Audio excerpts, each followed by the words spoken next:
Good morning student. आज मैं Shri Kheteshwar English academy की यूट्यूब क्लास में क्लास 8 के स्टूडेंट्स का साइंस सब्जेक्ट के लिए स्वागत करती हूँ। बच्चों, मेरी क्लास में आपका बहुत बहुत स्वागत है। चलो बच्चों, कल हमने पिछली क्लास में फर्स्ट चैप्टर साइंस का शुरू किया था, जिसका नाम था क्रॉप प्रोटेक्शन एंड मैनेजमेंट। देखो बच्चों, मैं थोड़ा सा रिकॉल करवा देती हूँ आपको। हमने crop protection and management chapter में सबसे पहले क्रॉप्स के बारे में देखा कि what is a crops, crops होता क्या है। उसके बाद हमने हमारी कंट्री के हिसाब से क्रॉप्स को कितनी कैटेगरी में बांटा है वो हमने देखा खरीफ, रबी एंड जायद, 3 कैटेगरी में हमने बांटा था। फिर हमने क्रॉप प्रोटेक्शन के अंदर हमें कौन कौन से टूल्स चाहिए होते हैं उनके बारे में हमने बात की थी। तो बच्चों, फिर हमने एग्रीकल्चर प्रैक्टिसेस की बात की थी। एग्रीकल्चर प्रैक्टिसेस वो प्रैक्टिसेस होती है जिसके अंदर एक फार्मर, एक किसान सारी एक्टिविटी करता है, क्रॉप को बोने से लेके उसको काटने तक और उसको अपने घर में लाके स्टोर करने तक जितनी भी एक्टिविटीज होती है वो सारी की सारी एक्टिविटीज क्या कहलाती है? Agriculture practices. फिर हमने एग्रीकल्चर प्रैक्टिसेस में सीक्वेंस में बेटा एग्रीकल्चर प्रैक्टिसेस में हमें सीक्वेंस का बहुत ध्यान रखना है। सबसे पहले हमने पढ़ा था प्रिपरेशन ऑफ सॉइल। बेटा, ये लास्ट क्लास में मैंने ये टॉपिक आपको अच्छे से समझा दिया था। प्रिपरेशन ऑफ सॉइल में हमने जो सॉइल की उसकी तैयारी की थी, वो तैयारी हमने कैसे की? बाय प्लगिंग के थ्रू हमने की थी।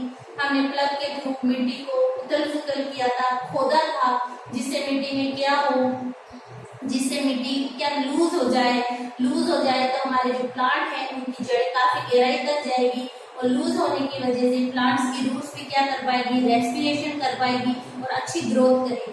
तो ये हमने टॉपिक लास्ट क्लास में पढ़ लिया था और मैं उम्मीद करती हूँ आपको बहुत अच्छे से क्लियर भी हुआ होगा। बेटा, आज हम पढ़ेंगे प्रिपरेशन ऑफ सॉइल के बाद में नेक्स्ट टॉपिक सॉइल। सॉइल का मतलब होता है सीड को बोना। देखो, हमने मिट्टी की तैयारी तो कर ली है, अब हमें उस मिट्टी के अंदर बीजों को बोना है। बीज को बोने के लिए जो मेथड हम यूज करेंगे उसी को सॉइल बोलेंगे। तो प्लीज इधर ध्यान दीजिए। Soil is the process of placing seeds in the prepared soil, यानी कि सॉइल एक ऐसा प्रोसेस है जिसके अंदर हम सीड्स को प्रिपेयर्ड सॉइल के अंदर डालते हैं, प्लेस करते हैं। तो बच्चों, बीज का बोना ही क्या कहलाता है? सॉइल ऑफ द सीड्स कहलाता है। तो बच्चों, पहले हमें सॉइल करने से पहले हम कुछ काम करेंगे।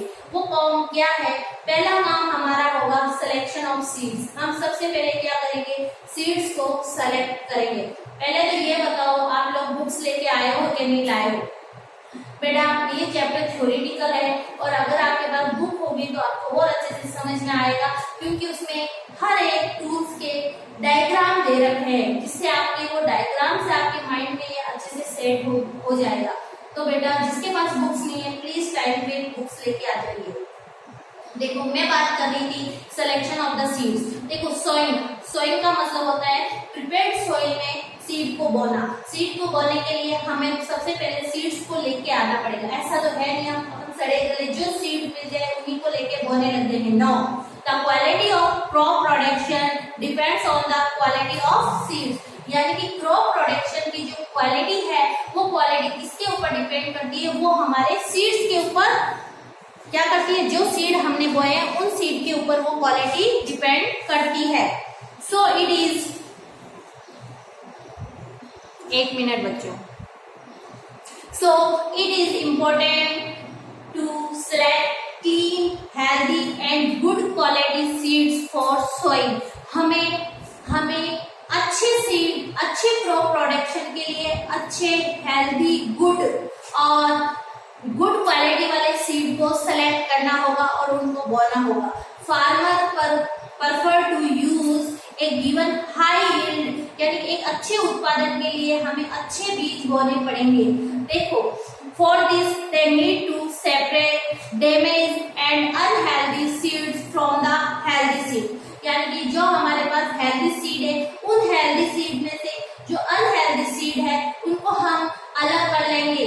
जो डैमेज है उनको हम छांट के अलग करेंगे, जिससे हम सारे के सारे सीड हेल्दी बोएंगे तो हमारी जो क्रॉप प्रोडक्शन होगा वो भी क्या होगा, अच्छा होगा। देखो sowing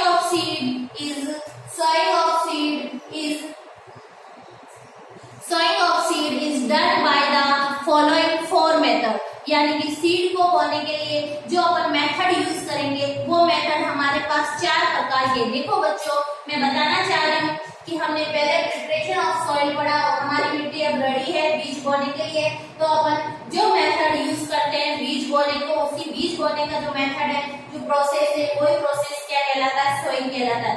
अब हम सोइंग के लिए सबसे पहले सीड को सेलेक्ट करेंगे। सॉरी बच्चों, सिलेक्शन ऑफ द सीड को सेलेक्ट करने के लिए हम ऐसे हेल्दी सीड लेंगे जिनकी गुड क्वालिटी हो, अच्छा प्रोडक्शन हो, उसी को हम सेलेक्ट करेंगे। अब हम जो सीड है उसको मिट्टी में बोने के लिए हमारे पास 4 तरीके हैं। उन चारों तरीकों में से जिसको जो तरीका अच्छा लगता है वो यूज कर लेता है। सबसे पहला तरीका है ब्रॉडकास्टिंग। ब्रॉडकास्टिंग का मतलब होता है, पुराने टाइम में ब्रॉडकास्टिंग यूज करते थे, आज भी करते हैं। जैसे हम छोटी मोटी क्यारियों में अगर कुछ लगाते हैं तो हम ब्रॉडकास्टिंग ही यूज करते हैं। ब्रॉडकास्टिंग का मतलब होता है जो सीड्स होते हैं उसको अपन अपने हाथ के खेतों में उछालते हैं, स्प्रिंकल करते हैं, उसी को क्या बोलते हैं, ब्रॉडकास्टिंग बोलते हैं। देखो method of sowing where seed are sprinkled with hand into the prepared soil, यानी कि हाथों के द्वारा उछाल के स्प्रिंकल करके जो सीड बोया जाता है वो क्या कहलाता है, ब्रॉडकास्टिंग कहलाता है। लेकिन इस मेथड के कुछ क्या है, कुछ अनुपयोग, ये मेथड हमारे लिए ज्यादा यूजफुल नहीं है। इसके बहुत सारे डिसएडवांटेज है। वो डिसएडवांटेज ये है, जब हाथ में हम अनाज को लेके उछालते हैं तो वो एक प्रॉपर डिस्टेंस पे इक्वल नहीं गिरते हैं, कहीं पर ज्यादा कहीं पर कम, तो हमारा इसमें सीड भी ज्यादा लगता है और एक इक्वल डिस्टेंस पे नहीं लगने के कारण से हमारा जो प्रोडक्शन होता है वो अच्छा नहीं होता है। तो बेटा जो ब्रॉडकास्टिंग है वो आपको समझ में आया। ब्रॉडकास्टिंग का मतलब होता है हाथ में सीड्स को लेना और खेतों में स्प्रिंकल करना, उछालना, ठीक है। और ये हमारे लिए इतनी यूजफुल नहीं है, लेकिन इसको पहले के टाइम में किया करता थी। फिर नेक्स्ट है यूजिंग ऑफ ट्रेडिशनल टूल। देखो बच्चों, जब मैंने टूल्स की बात की थी तो मैंने आपको प्लग बताया और साथ में ट्रेडिशनल टूल था जो मैंने आपको लिखवाया तो नहीं, लेकिन मैंने आपको ऑरली बताया था कि जो हो होता है या जो प्लग होता है उसके ऊपर एक फनल लाइक स्ट्रक्चर होती है और नीचे उससे पाइप निकले हुए होते हैं और किसान अपनी मुट्ठी से भर भर के उसके अंदर सीड को डालता है और सीड बराबर अमाउंट में नीचे गिरता जाता है। तो ये क्या है, ट्रेडिशनल टूल है। The traditional tool for soil seed is shaped like a funnel. Seeds are pulled into the funnel and passed down through 2 or 3 pipes having sharp ends. These sharp ends pieces pierce into the soil, place seeds there. यानी कि कहने का मतलब ये है, जो seeds होते हैं वो एक फनल लाइक स्ट्रक्चर होती है, उसके नीचे से 3 या 4 पाइप निकली हुई होती है और उस फनल में लगातार किसान क्या करता है, फार्मर क्या करता है, सीड को डालता रहता है और उस फनल से वो सीड भी नीचे गिरते रहते हैं। लेकिन इसमें भी क्या होता है बेटा, ये भी इतनी यूजफुल नहीं है क्योंकि इसमें टाइम बहुत लगता है और आजकल टाइम इज मनी, टाइम किसी के पास नहीं है। नेक्स्ट है यूजिंग सीड ड्रिल। नेक्स्ट क्या है बेटा, यूजिंग सीड ड्रिल। यही मेथड आज के टाइम में यूज किया जाता है और ये सबसे इम्पोर्टेंट मेथड है। जो सीड ड्रिल होती है वो क्या होता है, मैंने आपको कल्टीवेटर बताया था कि खेत में कल्टीवेटर के थ्रू सॉइल को प्रिपेयर किया जाता है। इसी तरह एक कल्टीवेटर होता है, उसके सीड ड्रिल जो मशीन होती है उसमें नीचे तो कल्टीवेटर होता है और ऊपर बड़ी सी मशीन होती है जिसमें बड़ा सा बॉक्स होता है। उस बॉक्स में अपन बहुत ज्यादा अमाउंट में, एक बोरी के लगभग अपन उसमें अनाज डाल सकते हैं और उसमें से ढेर सारी जितनी कल्टीवेटर में, नीचे कल्टीवेटर में जो होते हैं, जो हल होते हैं लगे हुए, उतने उसमें से पाइप निकले होते हैं और एक फिक्स डिस्टेंस में क्या होता है, सीड नीचे गिरता जाता है। और सबसे बेस्ट तरीका क्या है, कल्टीवेटर ही है, ये सीड ड्रिल भी है। जो आज के टाइम में जो सोइंग ऑफ सीड है वो सीड ड्रिल के थ्रू होता है। देखो बच्चों, मैं पढ़ के सुनाती हूँ, आप समझना। A seed drill has long tube which are connected at the top with a funnel. एक फनल के साथ जुड़ी हुई होती है। The seeds to be sown are put in the funnel.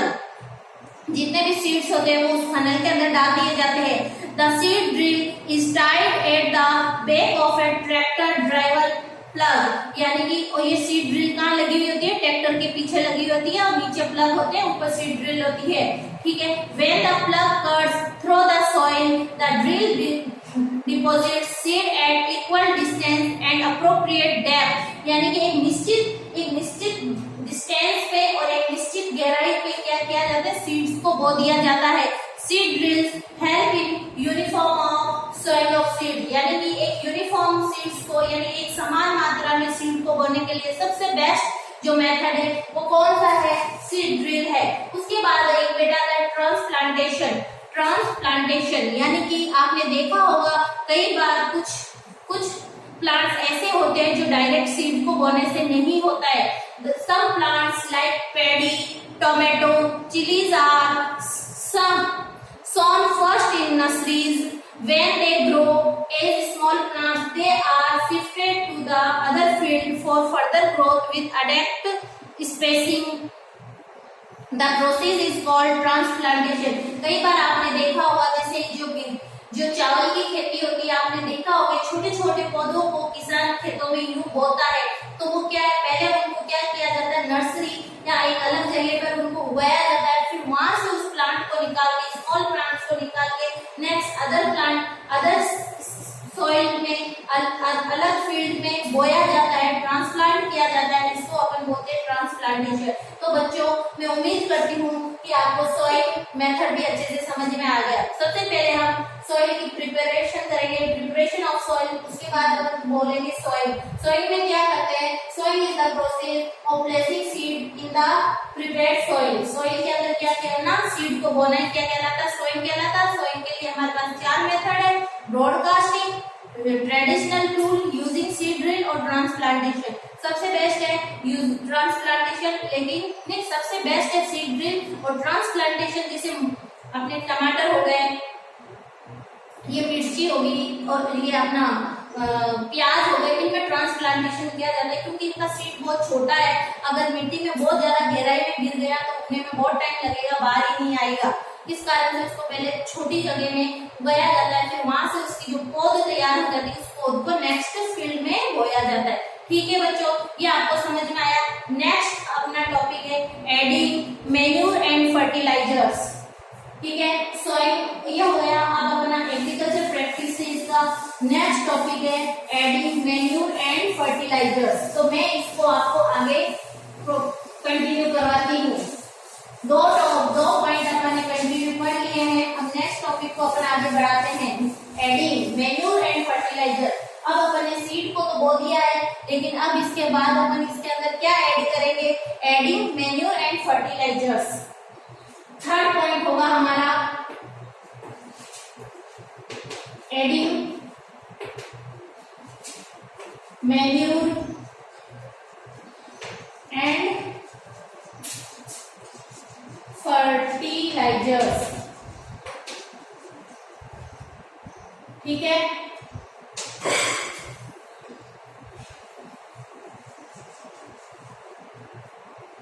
देखो बच्चों, जो आप पहले तो मुझे ये बताइए, क्या आप मैन्योर और फर्टिलाइजर जानते हो? बताओ बच्चों, जो मैन्योर है और फर्टिलाइजर है, क्या आप इसके बारे में कुछ जानते हो? नहीं जानते तो डोंट वरी, मैं बताती हूँ आपको। देखो, मैन्योर होता है, जो मैन्योर है वो क्या है बच्चों, मैन्योर क्या होता है, मैन्योर होता है खाद। जो खाद होती है उसको अपन क्या बोलते हैं, मैन्योर बोलते हैं।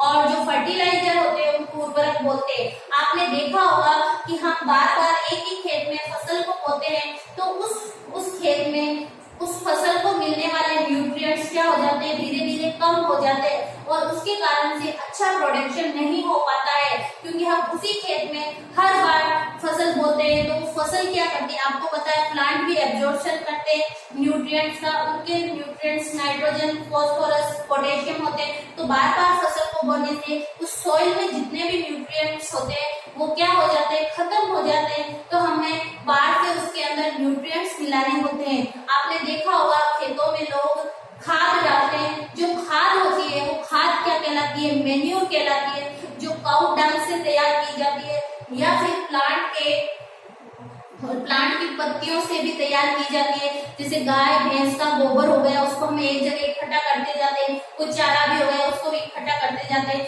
तो जब वो सड़ गल के जो बनता है एक ऑर्गेनिक, क्योंकि ऑर्गेनिक है वो, तो इस कारण से ये क्या है, मेन्यूर है। और एक होता है फर्टिलाइजर्स। फर्टिलाइजर्स क्या होता है बेटा, उर्वरक होते हैं जो कि आर्टिफिशियल होते हैं, जो क्या होते हैं, आर्टिफिशियल होते हैं। और ये क्या होते हैं, इसमें केमिकल होते हैं। कई बार खाद की पर्याप्त मात्रा नहीं होने पर हम बाहर से खाद मिलाते हैं, जैसे डीएपी, यूरिया की फॉर्म में। ठीक है बेटा, एक मिनट आप ये हेडिंग लगाओ। मैं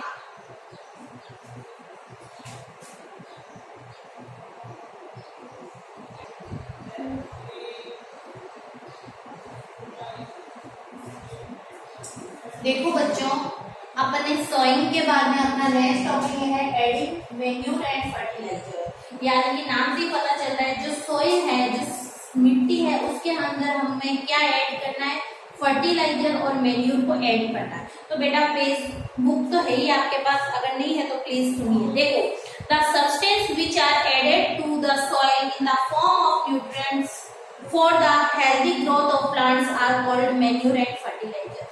ऐसे सब्सटेंस जो एक हेल्दी प्लांट को एक हेल्दी ग्रोथ देने के लिए बाहर से प्रोवाइड किए जाते हैं, वो मैन्यूर और फर्टिलाइजर्स कहलाते हैं। Soil supplies minerals, nutrients to the crop. These nutrients are essential for the growth of plants. In certain areas farmers grow crop after crop in the same field. यानी कि हमें पता है जो मिट्टी होती है वो प्लांट्स को क्या न्यूट्रिएंट्स और जो भी उनको मिनरल्स चाहिए, वाटर चाहिए, वो प्लांट्स को मिट्टी ही सॉइल तैयार देती है।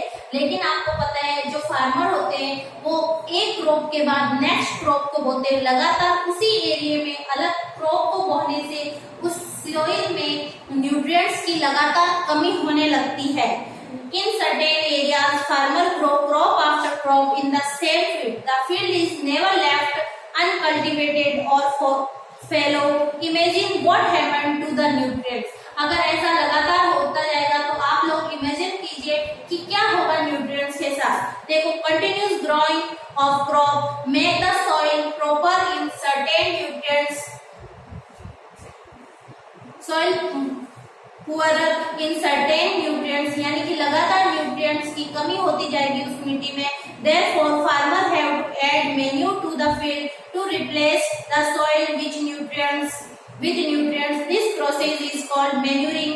Improper of insufficient manuring result in weak plants. यानी कि क्या होता है, लगातार फार्मर के द्वारा उसी एरिया में लगातार क्रॉप प्रोडक्शन की वजह से उस मिट्टी में, उस सॉइल में न्यूट्रिएंट्स की लगातार कमी आने लगती है। और न्यूट्रिएंट्स की कमी आने से हमें एक हेल्दी प्लांट क्रॉप प्रोडक्शन नहीं मिलेगा। मैन्यूर इज, अब हमें देखना है मैन्यूर क्या है। Manure is an organic substance obtained from the decomposition of plants and animal wastage. यानी कि मैन्यूर जो है एक ऑर्गेनिक सब्सटेंस है जो हमें किससे मिलता है, वो हमें प्लांट और एनिमल वेस्ट के डिकम्पोजिशन से मिलता है। ठीक है, farmer dump plant and animal waste in pits at open place and allow it to decompose. आपको पता है जो किसान होते हैं वो एक खड्डा खोद देते हैं और उस खड्डे में, या कुछ लोग खड्डा नहीं खोद के ऐसी मिट्टी पे ऊपर ही सरफेस पे डालते हैं। जो गाय भैंस का जो गोबर होता है उसको एक जगह पर इकट्ठा करते जाते हैं और जो सड़ी गली पत्तियां हैं पेड़ पौधों की उसको भी उधर डालते जाते हैं और वो आपस में पड़े काफी टाइम तक डिकम्पोज होते रहते हैं। और फिर इसी डिकम्पोज सब्सटेंस का अपन मैन्यूर के तौर पर क्या करते हैं, यूज करते हैं। और इस डिकम्पोजिशन में क्या होता है, बहुत सारे माइक्रो ऑर्गेनिज्म काम करने लगते हैं। The decompose matter is used as organic manure. और ये डिकम्पोज मैटर है या सब्सटेंस है वो क्या कहलाएगा, ऑर्गेनिक मैन्यूर कहलाएगा। ठीक है बच्चों, अपन आगे बढ़ते हैं। देखो, did all the plant in all the class, देखो, sought better growth of plants in देखो बच्चों, हमें क्या करना है, लगातार मैन्यूर प्रोवाइड कराने से हमारे हमारे क्या होगा, अच्छी फसल हमें मिलेगी। ठीक है, देखो मेन्यूर आपको समझ में आया। यहाँ पर मैंने आपको कुछ डिफरेंस बताया है मेन्यूर और फर्टिलाइजेशन में। देखो मेन्यूर क्या होता है, ऑर्गेनिक सब्सटेंस होते हैं। मेन्यूर क्या होते हैं, ऑर्गेनिक सब्सटेंस होते हैं। जबकि जो फर्टिलाइजर होते हैं, जैसे अपन डीएपी, यूरिया वगैरह यूज करते हैं, वो क्या होते हैं, इनऑर्गेनिक सब्सटेंस होते हैं। अब ये कहाँ होते हैं, ये खेतों में तैयार किया जाता है, प्रिपेयर्ड इन द फील्ड्स। और ये कहाँ प्रिपेयर किए जाते हैं, ये प्रिपेयर किए जाते हैं फैक्ट्रीज में। ये क्या होता है, जो मैन्यूर होता है उसमें लॉट ऑफ ह्यूमस क्या होता है, प्रेजेंट होता है। लेकिन जो फर्टिलाइजर होते हैं उसमें नहीं होता है क्या, ह्यूमस। ह्यूमस क्या होता है, ह्यूमस वो होता है जो हमें प्लांट की पत्तियों से मिलता है। और जो जो अपनी मिट्टी होती है उसकी जो ऊपर की सरफेस होती है वही सबसे ज्यादा ह्यूमस से भरी हुई होती है।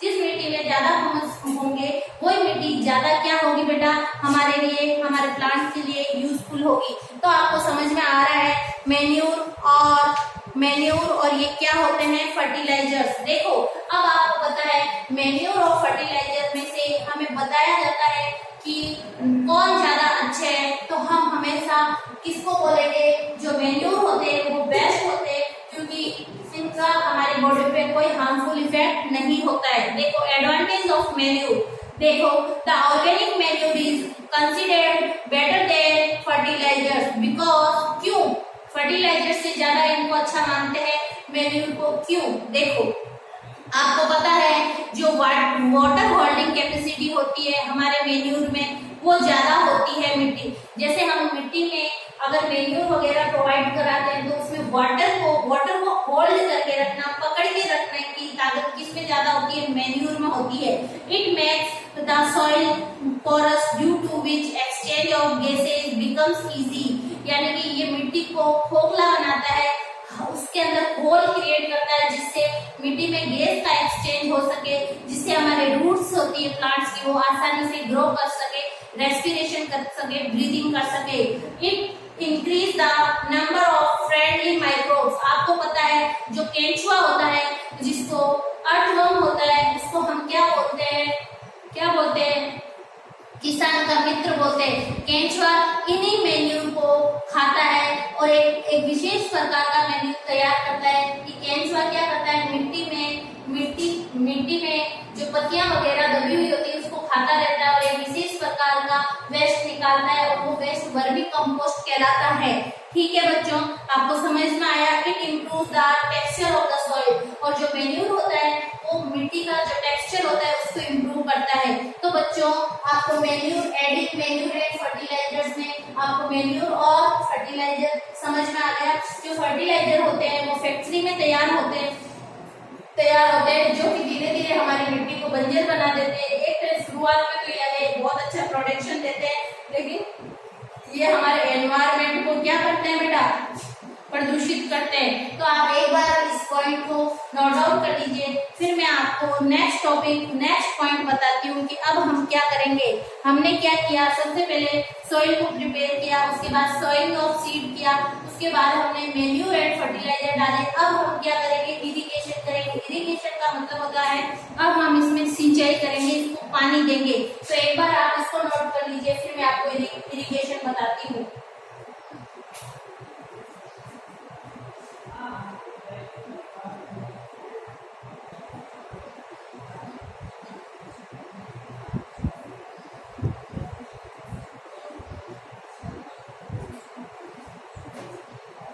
देखो बच्चों, अपन ने 3 पॉइंट देख लिए एग्रीकल्चर प्रैक्टिसेस का। 4th पॉइंट है इरिगेशन। इरिगेशन का मतलब होता है सिंचाई, यानी कि अब पौधों को क्या देना है, पानी देना है।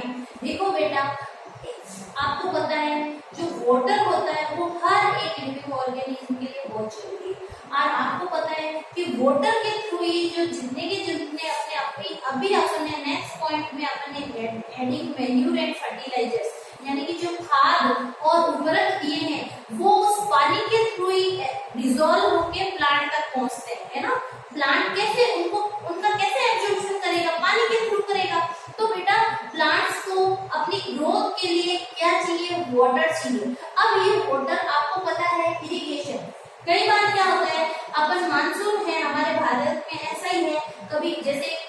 बीज बो दिए उसके बाद बारिश नहीं होती है, तो अपन को क्या करना पड़ता है, आर्टिफिशियल मेथड से अपन को क्या करना पड़ता है, उसको वाटर देना पड़ता है। तो देखो इरिगेशन का मतलब होता है सिंचाई।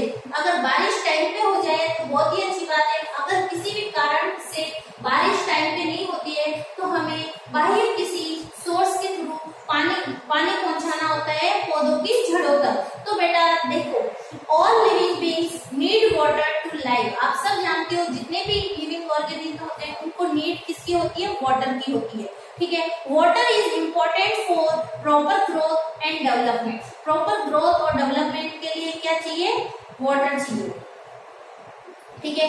Water is absorb by the plants roots. जो प्लांट्स होते हैं उसकी रूट्स के थ्रू ही क्या किया जाता है, वाटर का एब्जॉर्प्शन किया जाता है। Along with water minerals and fertilizers are also absorbed. Plants contain nearly 90% water, यानी कि प्लांट की बॉडी में 90% क्या होता है, वाटर होता है, ठीक है। Water is essential because germination of seed does not take place under dry condition. यानी कि जो सीड हमने डाला है, जो सीड्स हमने मिट्टी के अंदर डाले हैं, उनको जर्मिनेट, उनको उगने के लिए क्या चाहिए, वाटर चाहिए। ड्राई कंडीशन में जो सीड्स होते हैं वो जर्मिनेट नहीं हो पाते, ये आप सभी जानते हो, ठीक है। Nutrients dissolve in water get transported to each part of the plant. Water also protect the crop from both frost and hot air to maintain the moisture of the soil for healthy crop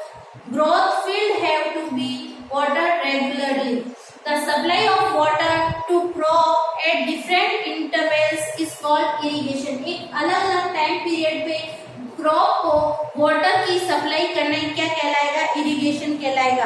अब बेटा जो irrigation है उसके दो तरह के method होते हैं। देखो irrigation means supply water to crop in the field by artificial method. यानी कि अगर बारिश हो जाती है तो बहुत अच्छी बात है, लेकिन कई बार हम बीज बो देते हैं और बारिश नहीं होती है तो हमें जो प्लांट्स होते हैं, जो क्रॉप होती है, उसको हमें बाहर से किसी भी तरीके से पानी को प्रोवाइड करना पड़ता है।